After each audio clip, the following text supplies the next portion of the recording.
Okey, dalam ni kita nak tuju kepada siapa ni? Buat perfume tu. Bos Lu Okey, Bos Lu. Cuba apa ni? Bagi suggestion lah. Okey, suggestion sebab pasal perfume ni saya tak tahu lagi pasal perfume ni. Cuma kita nak hok bau sedap dalam rumah faham tak? Hok bau orang kata orang panggil apa ni? Bau halu. Bau sedap di bau lah. Sebab kita nak 2000 botol untuk nak bagi kek pada customer lah. Customer contoh hok order kabinet lah dengan kita. Moga kita ni buat kabinet ya. Cuma kalau set-set awak tengok video ni, cuba tag Bos Lu.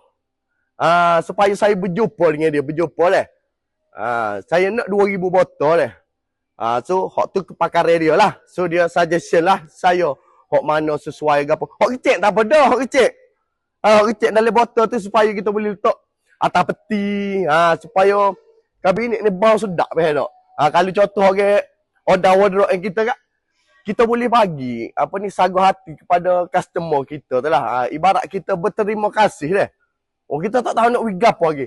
So kalau set-set awak tahu gapo lagi kita nak bagi ke customer, cuba set awak komen dekat ni. Memang kita nak buyah dah. Gapo-gapo pun. Cuba awak komen dah. So hok mana tak sikit lagi, hok mana nak follow Bos Aki, set awak follow dalam ni dah.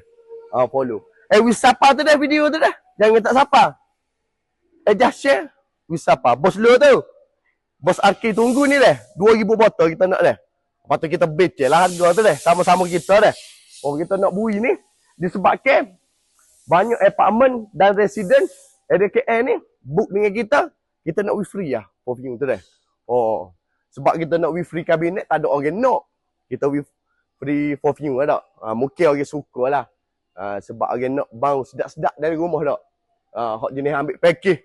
So rumah kat kita bui lah 10 botol tak. 10 botol ke 20 botol ke tak. Supaya teh setahun ni. Dah Bos Lu.